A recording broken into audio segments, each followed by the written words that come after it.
যেসব জায়গা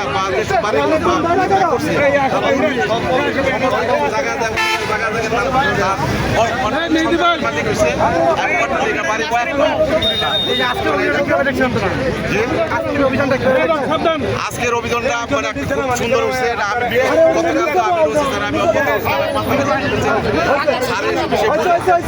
আমার কাছে বলছে যে আজকে সংবাদ পেলাম যে এটা সদরের যে আমি তার কথাই আমি আসছি আমাদের এরকম অভিযান অব্যাহত থাকুক এটা চান কিনা? না অবশ্যই এই ধরনের কার্যকলাপ বিগত 17 বছরের ভিতরে অনেক কাজ করছে। কয়েকশো কোটি টাকার মানে সুদা কথা যেটা আইন কয়েকবার তারা ধরে নিচ্ছে।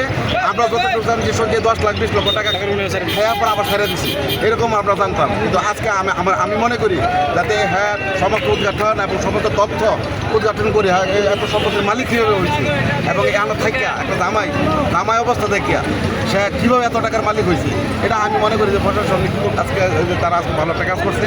নিয়ে আপনার সাংবাদিক ভাইরা আছে সঠিক একটা তথ্য উদ্ঘাটন করে আমাদের জনস্বার্থে আমাদেরকে আমার জানানোর জন্য অনুরোধ করছি। সকাল আমাদের এলাকার সবাই মনে করে যাতে যে না আমাদের এখানে একটা কেস সম্রাট ছিল, সে ধরা পড়ছে এবং তার আগের যে জায়গা এবং বর্তমানের যে জায়গা এটা একটা সঠিক একটা তথ্য উদ্ঘাটন হয়েছে। এটা আমি মনে করি যে এটাই